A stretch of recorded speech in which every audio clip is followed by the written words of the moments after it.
Hello दोस्तों, एक बार फिर से आ गए हैं हम। चैप्टर चल रहा है स्ट्रक्चर ऑफ एटम और आज की क्लास में हम लोग सीखेंगे क्वांटम नंबर्स के बारे में।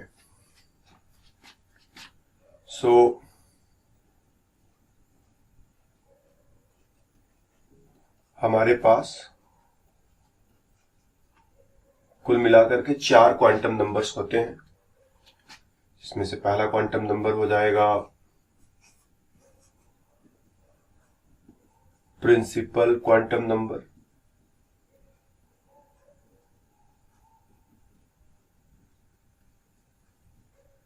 दूसरा क्वांटम नंबर हो जाएगा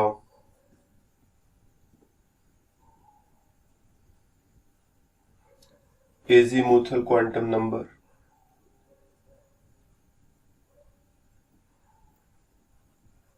तीसरा क्वांटम नंबर हो जाएगा मैग्नेटिक क्वांटम नंबर और चौथा क्वांटम नंबर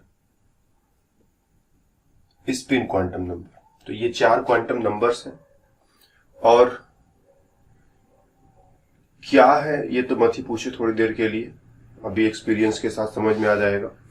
क्वांटम नंबर्स की मदद से क्या करते हैं ये ज्यादा बेटर क्वेश्चन है। क्वांटम नंबर्स का इस्तेमाल क्या है?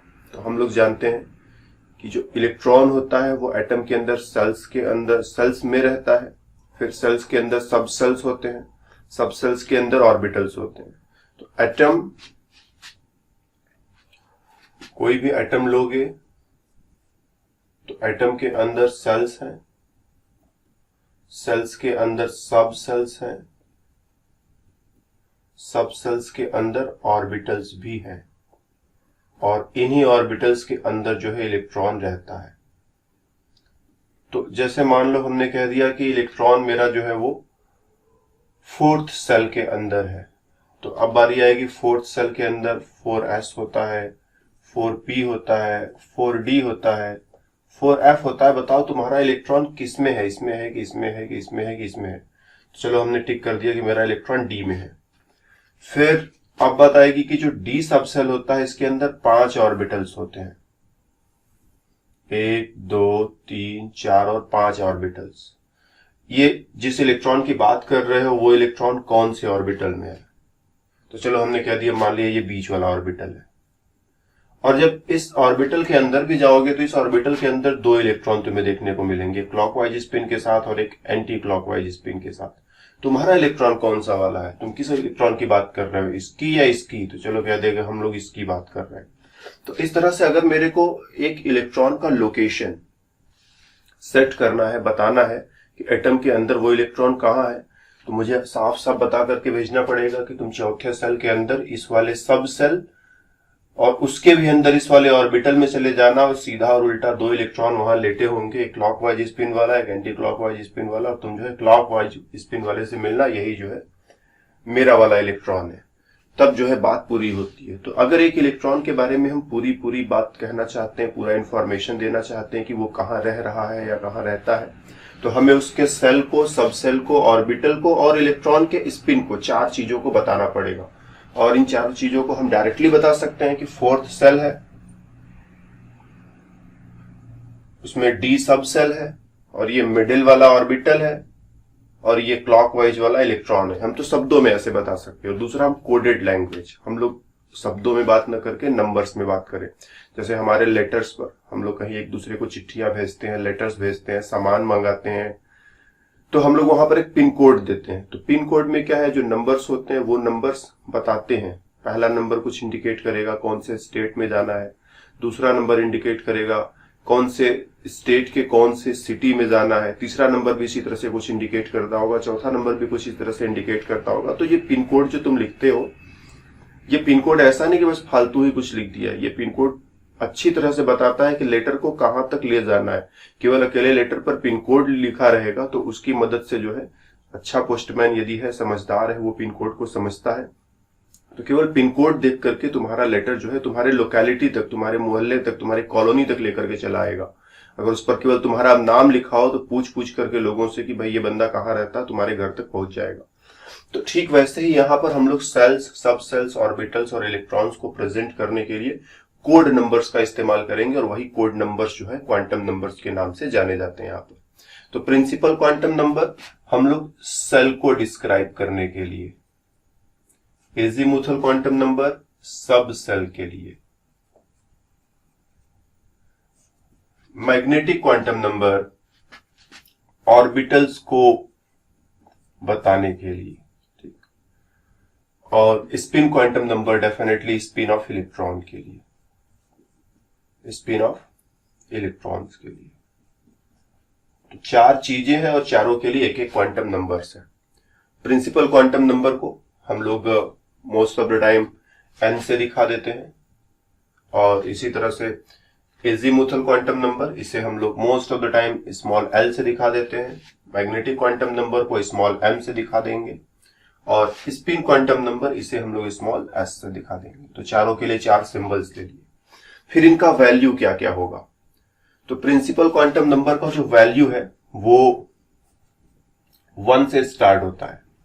अगर तुमने कह दिया कि प्रिंसिपल क्वांटम नंबर 1 है, उसका मतलब तुम ये कहना चाहते हो कि इलेक्ट्रॉन जो है पहले सेल में है, या तुम पहले सेल की बात कर रहे हो। इसी तरह से 2 मतलब दूसरा सेल, 3 मतलब तीसरा सेल, 4 मतलब चौथा सेल, 5 मतलब पांचवा सेल। और हम जानते हैं कि सेल्स का कोई अंत होता नहीं है, सेल्स अप टू इनफाइनाइट होते हैं, तो ये भी अप टू इनफाइनाइट जाएगा। एजीमुथल क्वांटम नंबर का वैल्यू जो है ये 0 से स्टार्ट होता है। 0 मतलब एस सब सेल, 0 मतलब एस सब सेल, फिर 1 पी सब सेल, 2 डी सब सेल, 3 एफ सब सेल, 4 जी सब सेल। चलते चले जाओ, कहां तक चले जाओगे? जहां तक सब सेल्स होंगे वहां तक जाओगे। तो तुम देखोगे कि अगर हमने इसका वैल्यू फिक्स कर दिया है तो हमको यहां पर n-1 तक जाना पड़ेगा, n-1 तक जाना पड़ेगा। जैसे यदि हम लिख दे कि n का वैल्यू हमने लिख दिया है 7, तो l का वैल्यू जो है 0 से लेकर के 7 में से 1 माइनस कर दो, 6 हो जाएगा, 0 से 6 तक। सो 0 1 2 3 4 5 एंड 6, और ये 7 वैल्यूज 7 ऑर्बिटल्स को इंडिकेट करते हैं, s p d f g h और i। इससे ये समझ में आता है कि जो 7वां सेल है उसके अंदर 7 सब सेल्स है। ठीक, ये 7 सब सेल्स को इंडिकेट करते हैं। 7 वैल्यू 0 से लेकर 6 तक, 0 1 2 3 4 5 6, और 7 सब सेल्स, क्योंकि हम जानते हैं 7वें सेल के अंदर 7 सब सेल्स होते हैं, तो मेरे को 7 वैल्यूज की जरूरत पड़ेगी। और ये वही वाले 7 वैल्यूज है। प्रत्येक वैल्यू जो है एक सब सेल को इंडिकेट करता है। एस की बात करोगे तो 0, पी की बात करोगे 1, डी की बात करोगे 2, एफ की बात करोगे 3। इसी तरह से जहां तक तुम्हें जरूरत है चलते चले जाओ। तो यदि n का वैल्यू जो है वो 4 हो जाए, तो जो l का वैल्यू है 0 से लेकर के 4 में से 1 माइनस करो, 3 आ जाएगा। तो 0 1 2 3 एस पी डी एफ। इससे ये भी पता चलता है कि चौथे सेल में 4 सब सेल्स होते हैं। तो इस वे में जो है इसका जो वैल्यू है 0 से शुरू होकर के n-1 तक जाएगा, और डेफिनेटली इसका जो वैल्यू है इसके ऊपर डिपेंडेंट है। इसका वैल्यू कितना है उसी से पता चलेगा कि इसका वैल्यू कहां से कहां तक लिखा जाएगा। m की बात करें तो ये प्लस l से लेकर के माइनस l तक लिखा जाता है। मतलब इसकी मदद से इसका वैल्यू लिखते हैं, इंडिपेंडेंट वे में नहीं लिखते हैं, इसकी मदद से इसका वैल्यू लिखेंगे। जैसे हम लोग एक एग्जांपल लें, जैसे l बराबर हो गया 4, सॉरी ठीक है, l बराबर हो गया 4, तो m बराबर +4 से लेकर के -4 तक। तो क्या क्या वैल्यूज हो जाएंगे? ये हो जाएंगे +4 +3 +2 +1 0 -1 -2 -3 -4। ये टोटल तुम्हें जो है 2l+1 वैल्यूज मिलेंगे, 2l+1 वैल्यूज। ठीक, जैसे यहां 4 है तो 2 × 4 + 1 वैल्यूज, मतलब 4 × 2 8, 8 में एक जोड़ दिया 9 वैल्यूज, 1 2 3 4 5 6 7 8 9 वैल्यूज तुम्हें देखने को मिलेंगे। और ये 9 वैल्यूज ये इंडिकेट करते हैं कि ये जो सब सेल है, इस सब सेल के अंदर 9 ऑर्बिटल्स है। ठीक, तो जब तुम s के लिए रहोगे, s सब सेल में आओगे, L बराबर होता है 0 और M बराबर आएगा 0।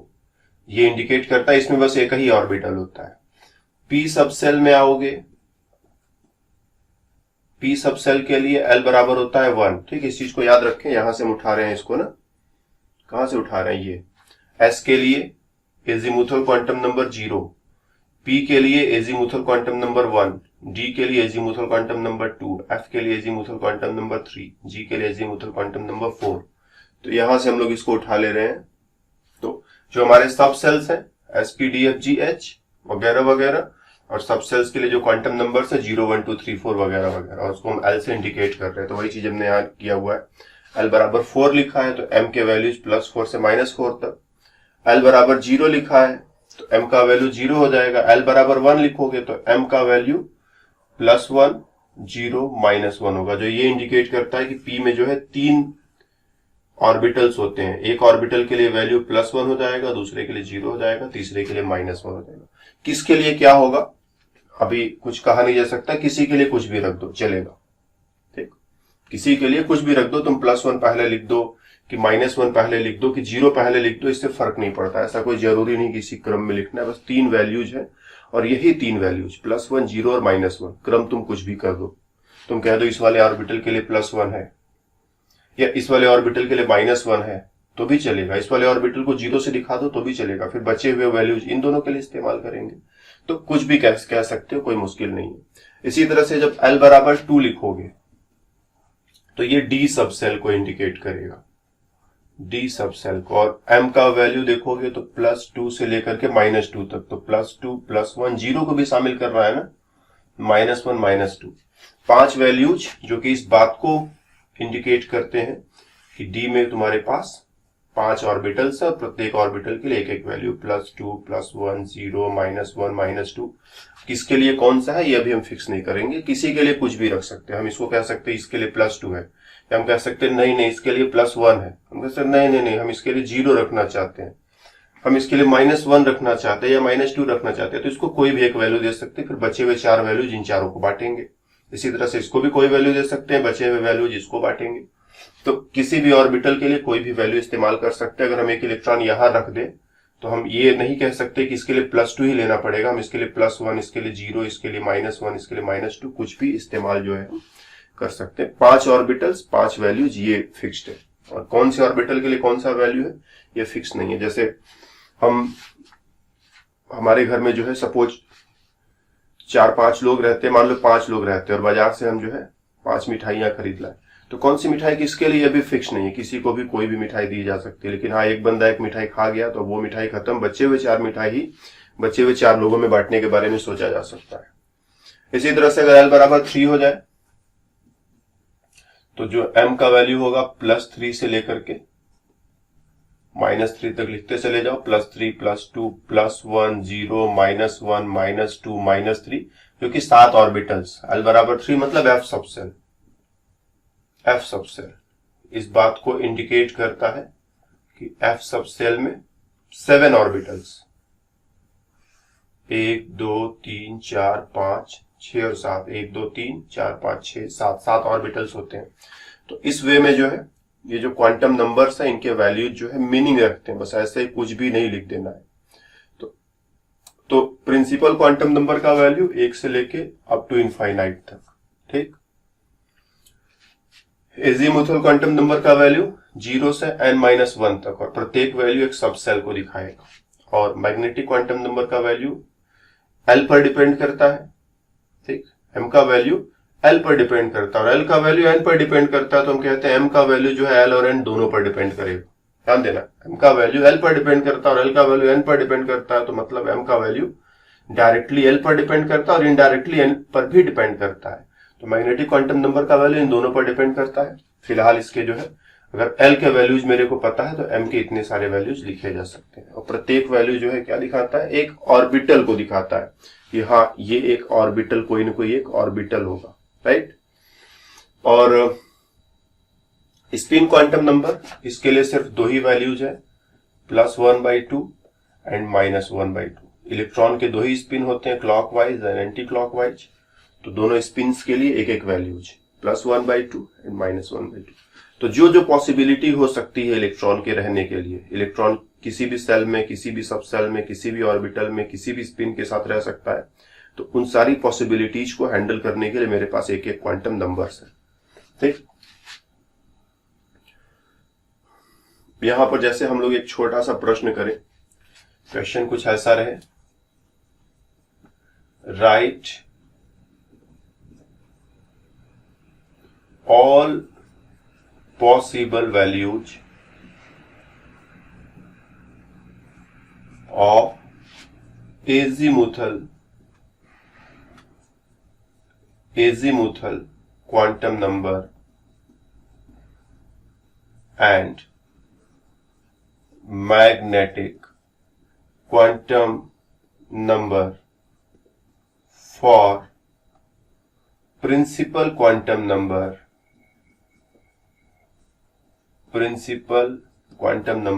n बराबर कह दो 5 और n बराबर कह दो 4। प्रिंसिपल क्वांटम नंबर का वैल्यू यदि ये रहे तो मेरे को एजीमुथल क्वांटम नंबर के सारे वैल्यूज लिखने हैं और मैग्नेटिक क्वांटम नंबर के सारे वैल्यूज लिखने हैं, और दूसरा यदि प्रिंसिपल क्वांटम नंबर का वैल्यू 4 रहे तो भी मेरे को वही काम रिपीट करना है।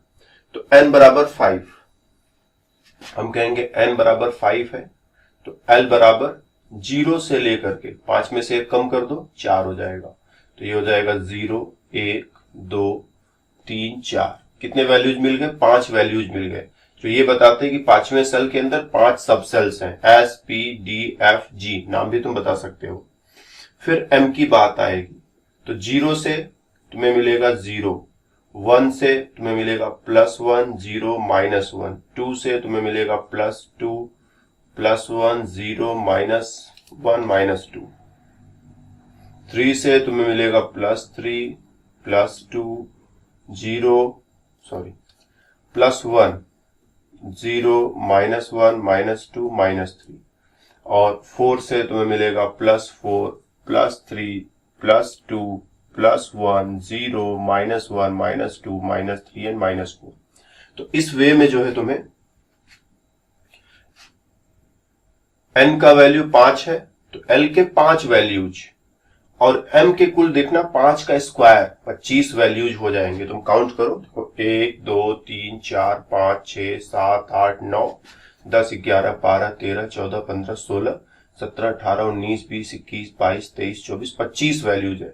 तो ये सारे वैल्यूज को टोटल मिलाकर के काउंट करोगे तो ये 5 का स्क्वायर 25 वैल्यूज,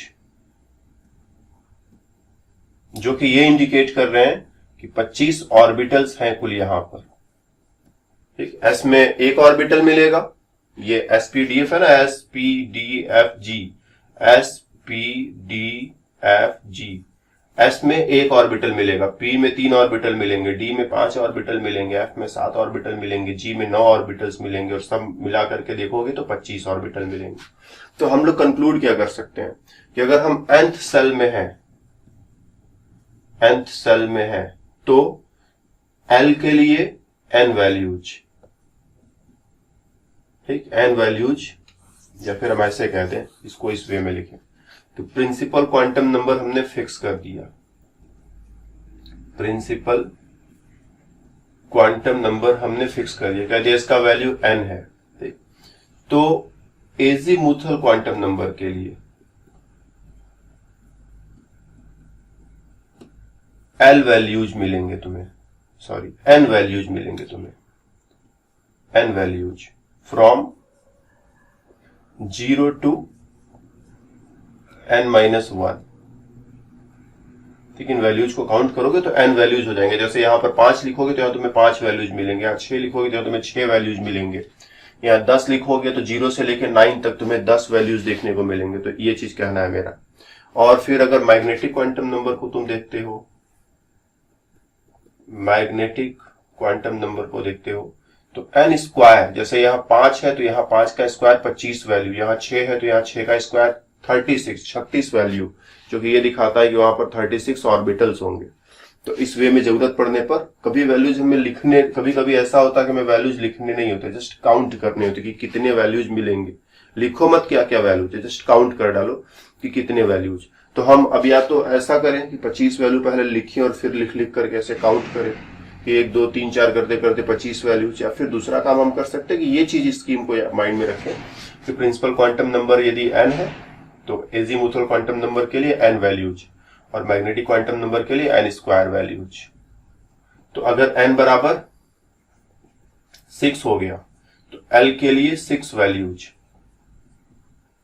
और m के लिए 6 का स्क्वायर कर दो 36 वैल्यूज।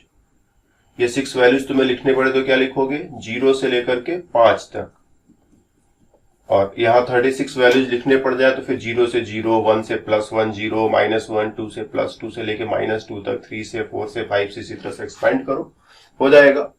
क्वेश्चन का जो दूसरा पार्ट था कि यदि n बराबर 4 कर दिया जाए तो l के क्या क्या वैल्यूज होंगे और m के क्या क्या वैल्यूज होंगे। तो हम बोलेंगे l का वैल्यू 0 से n-1, 4 में से एक कम करो 3 तक, तो 0 1 2 3, और m के क्या क्या वैल्यूज होंगे। तो 0 से मेरे को मिलेगा 0,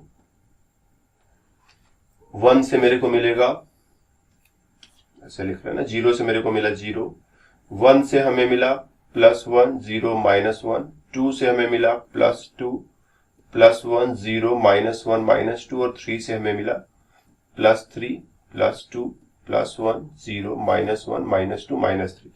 तो इस तरह से अगर हमें ये सारी चीजें दे दी जाए तो हम लोग ऐसे ऐसे करते चले जाएंगे। सीधा सीधा क्वेश्चन पूछे कि बताओ प्रिंसिपल क्वांटम नंबर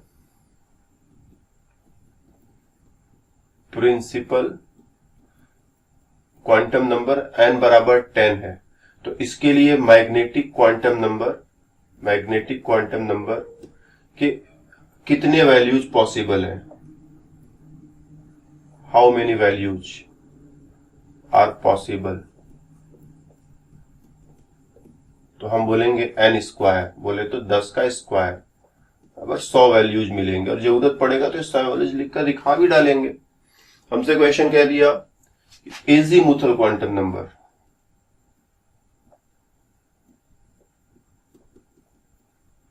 l बराबर 5 है, तो मेरे को बताओ इससे जो है मैग्नेटिक क्वांटम नंबर के कितने वैल्यूज मिलेंगे। ठीक, magnetic quantum number possible values क्या क्या है, पॉसिबल वैल्यूज क्या है। तो हम बोलेंगे +l से लेकर के -l तक, टोटल 2l + 1 वैल्यूज हो जाएंगे। जैसे यहां 5 को यहां पर रख दे तो 5 × 2 10, 10 और 1 11 वैल्यूज हो जाएंगे। क्या क्या हो जाएंगे, तो +5 +4 +3 +2 +1 0 -1 -2 -3 -4 -5, 11 वैल्यूज तुम्हें देखने को मिलेंगे। तो इस तरह से ऐसे क्वेश्चंस अगर आए कि एक क्वांटम नंबर दे दिया और कह दिया कि बाकियों का पता लगाओ, तो it's not a difficult thing, हम आसानी से पता लगा सकते हैं। ठीक, अब एक हम लोग छोटा सा बढ़िया सा क्वेश्चन करेंगे। मेरे पास है एल्यूमिनियम, और हमें क्या करना है, जस्ट हम लिख देते हैं क्वेश्चन अच्छे से ना, right possible values for last electron of aluminium। कुछ ऐसा क्वेश्चन मेरे पास आ गया, तो हम ऐसे क्वेश्चन को कैसे डील करें। हम कहेंगे भाई एल्यूमिनियम का पहले इलेक्ट्रॉनिक कॉन्फ़िगरेशन बना डाले हम। एल्यूमिनियम में 13 इलेक्ट्रॉन्स होते, ये मेरे को खुद से पता होना चाहिए। अब 13 इलेक्ट्रॉन्स का electronic configuration 1s2 2s2 2p6 3s2 and 3p1। तो यही है अपना लास्ट इलेक्ट्रॉन, यही है मेरा टारगेट। ठीक, इसका सेल क्या है, सब सेल क्या है, ऑर्बिटल कौन सा है, और स्पिन क्या है इसमें जो इलेक्ट्रॉन प्रेजेंट है। तो सेल दिखाई पड़ रहा है, तीसरा सेल है। सब सेल क्या है, 3p है, तो p सब सेल है। ऑर्बिटल क्या है, p में 3 ऑर्बिटल होते हैं, और एक ही इलेक्ट्रॉन है, तो इसमें भी रह सकता है, इसमें भी रह सकता है, इसमें भी रह सकता है, किसी में भी रह सकता है। स्पिन एक ही इलेक्ट्रॉन है, तो वो चाहे तो ऐसे रहे या फिर चाहे तो ऐसे रहे, उसके पास दोनों तरीके हैं, दोनों में से कोई भी तरीका अडॉप्ट कर ले, हमें कोई ऑब्जेक्शन नहीं। इस चीज को क्वांटम नंबर से रिप्रेजेंट करेंगे तो बोलेंगे n बराबर, तीसरा सेल है तो 3, l बराबर, ध्यान देना ये p है, हम लोग कैसे इसको कोड करेंगे, हम ऐसे कोड करेंगे 0 1 2 3 s p d f। s होता तो 0, p होता तो 1, d होता तो 2 और f होगा तो 3। तो p के लिए क्या हम लोग उठा लेंगे 1 और m का वैल्यू जब ये 1 है तो ये +1 0 -1, जो कि ये इंडिकेट करता है कि तीन ऑर्बिटल से 3 वैल्यूज। इलेक्ट्रॉन किस में है, इलेक्ट्रॉन किस में है तो मेरे को कंफर्म नहीं, इलेक्ट्रॉन किस में, किसी में भी हो सकता है, तो हम तीनों वैल्यूज चूज करेंगे। ये भी हो सकता है, ये भी हो सकता है, ये भी हो सकता है, तीनों मेरे को लेकर के चलना पड़ेगा। s का वैल्यू, इलेक्ट्रॉन ऐसे रहेगा, कैसे रहेगा, क्लॉकवाइज के एंटी क्लॉकवाइज, तो हम बोलेंगे ये +1/2 भी हो सकता है या फिर -1/2 भी हो सकता है। तो n का वैल्यू फिक्स्ड हो गया, l का वैल्यू फिक्स्ड हो गया, m का वैल्यू अभी फिक्स नहीं हो पाया। सिचुएशन ऐसा है नहीं फिक्स हो पाया, इसमें मेरी कोई गलती नहीं है, सिचुएशन जैसा दिया हम लोग वैसा ही सॉल्यूशन बताएंगे।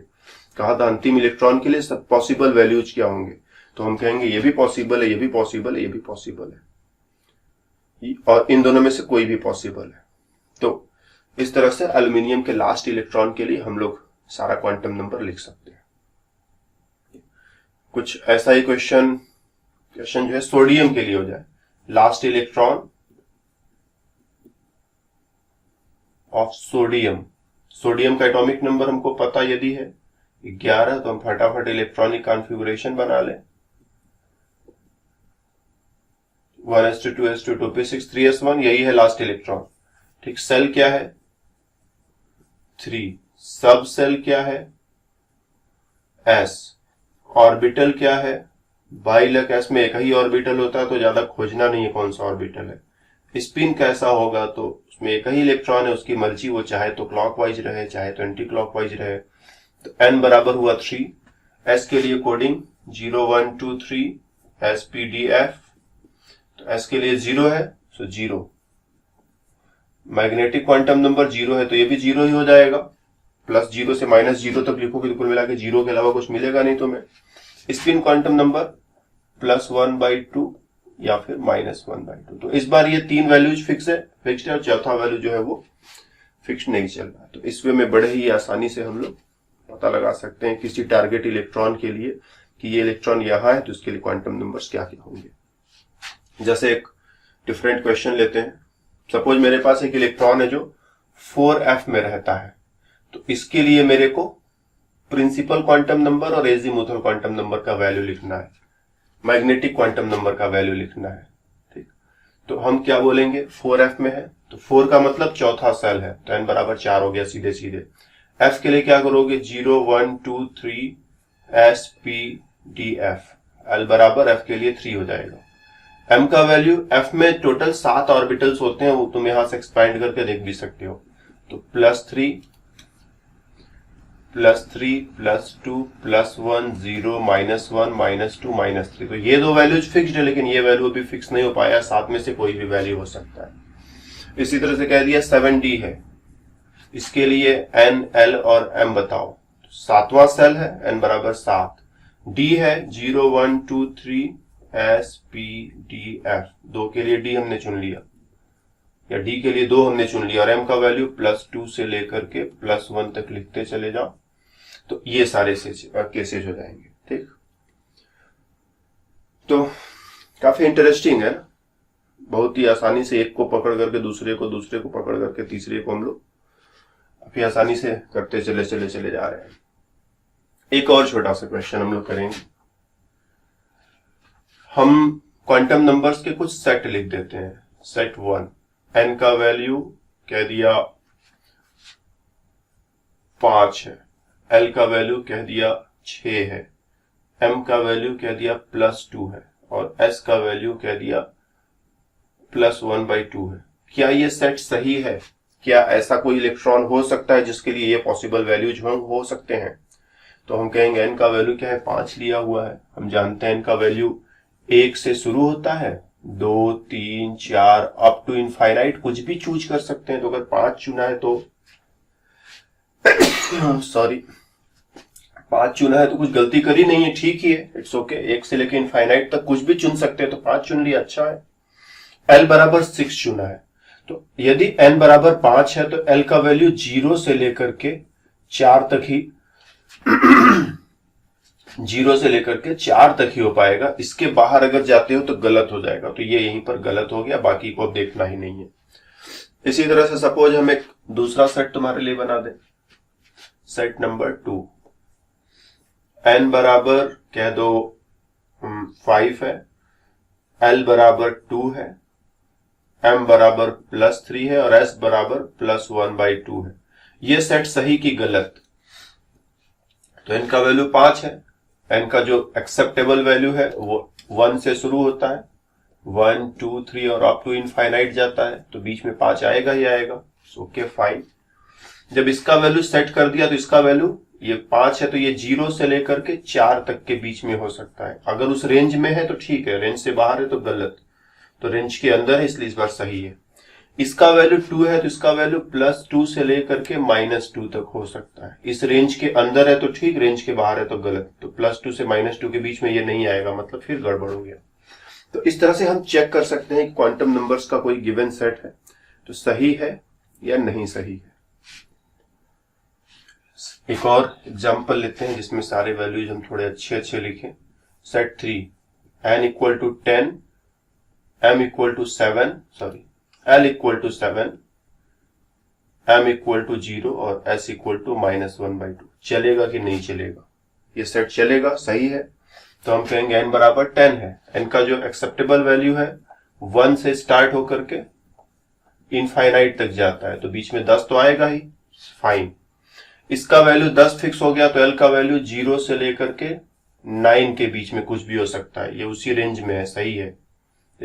इसका वैल्यू 7 हो गया तो m का वैल्यू +7 से लेकर के -7 के बीच में कुछ भी हो सकता है, तो 0 बीच में आएगा ही आएगा, ये भी सही है। और स्पिन क्वांटम नंबर के लिए दो वैल्यूज हम ले सकते हैं, +1/2 -1/2, तो ये भी सही है। तो इस बार जो ये सेट सही दिया हुआ है। तो जरूरत पड़ने पर ऐसा काम भी हम लोग कर सकते हैं कि गिवन सेट सही से लिखा है कि नहीं सही लिखा है, ऐसे डिसीजंस भी जरूरत पड़े तो हम करेंगे। तो बस क्वांटम नंबर्स में मेरी तरफ से इतना है। क्वांटम नंबर्स क्या करते हैं, किस चीज के लिए इस्तेमाल होते हैं, तो वो इलेक्ट्रॉनों के पोजीशन के लिए, इलेक्ट्रॉनों की पोजीशन क्या है उसको बताने के लिए। और एनर्जी भी हम लोग कभी कभी बोलते हैं ना, कि इसकी मदद से हम इलेक्ट्रॉनों की एनर्जी की तुलना कर सकते हैं। हम ये तो नहीं कैलकुलेट कर पाएंगे कि एकदम इसकी एनर्जी इतनी ही है, लेकिन जैसे 2 इलेक्ट्रॉन है, दोनों के क्वांटम नंबर्स मेरे को पता है, तो हम ये सोच सकते हैं कि किसकी एनर्जी ज्यादा होगी, किसकी एनर्जी कम होगी। उसके लिए अपने मैथड्स हैं, हम लोग N+L रूल पढ़ेंगे आने वाले क्लासेस में, तो वहां पर ये बात अपने आप क्लियर हो जाएगी। तो इलेक्ट्रॉनों के पोजीशन और एनर्जी को बताने के लिए हमारे पास न्यूमेरिकल स्कीम होता है। पोजीशन और एनर्जी को इंडिकेट करने के लिए, रिलेट करने के लिए न्यूमेरिकल स्कीम जो है वही क्वांटम नंबर्स के नाम से जाना जाता है। 4 quantum numbers, principal, azimuthal, magnetic and spin, जो कि इलेक्ट्रॉनों के सेल, सबसेल, ऑर्बिटल और इलेक्ट्रॉनों के स्पिन को दिखाते हैं।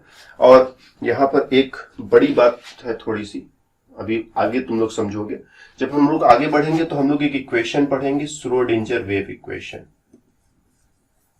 श्रोडिंजर वेव इक्वेशन, ये जो क्वांटम नंबर्स है ना, ये उसी वेव इक्वेशन को सॉल्व करने पर मिलता है। इसको सॉल्व करते हैं तो मेरे को N, L और M के वैल्यूज मिलते हैं। बोले तो प्रिंसिपल क्वांटम नंबर मिलेगा, azimuthal and magnetic quantum number. ये 3 quantum number Schrödinger wave equation से अपने को मिलते हैं। जब हम लोग इस इक्वेशन पर आएंगे तो वहां पर इसके बारे में थोड़ी बातें और कर लेंगे, लेकिन फिलहाल अभी जस्ट मेमोरी में थोड़ा सा अपने डाल दो कि N, L और M ये 3 क्वांटम नंबर्स यहां से आए हैं। और जो चौथा क्वांटम नंबर है S, spin quantum number, spin quantum number, उसको हमने अपने से चुन लिया है ना, उसको इस इक्वेशन से सॉल्व करके उसका वैल्यू नहीं मिला है, वो सेल्फ टेकन है। कि ये देखा गया कि इलेक्ट्रॉन 2 तरह से रह सकता है, 2 अलग अलग स्पिन स्टेट्स में रह सकता है, तो हमने 2 वैल्यूज कुछ भी चुन ली कि चलो एक वैल्यू इसके लिए रख देते, दूसरा वैल्यू इसके लिए रख देते। तो +1/2 और -1/2 श्रोडिंजर वेव इक्वेशन से नहीं आया है। तो श्रोडिंजर वेव इक्वेशन हम लोग अभी पढ़ेंगे, तो वहां पर में भी कभी कभी हम बताना भूल जाते हैं, इसलिए पहले इसको हमने बता दिया कि भाई इस चीज को माइंड में रखना, जब वहां आएंगे तो और बातें साफ हो जाएंगी। श्रोडिंजर वेव इक्वेशन को सॉल्व करके N, L और M के जो वैल्यूज हम लोग है वहां से पता लगा सकते हैं। जबकि स्पिन क्वांटम नंबर का उस इक्वेशन से कोई लेना देना नहीं, बस ऐसे ही हम लोगों ने जो है दो वैल्यूज अपनी तरफ से चुन लिए। तो बस क्वांटम नंबर्स में मेरी तरफ से इस क्लास में इतना ही। फिर मिलेंगे दूसरे क्लास में, तो बातें और भी होंगी। तब तक के लिए बाय बाय।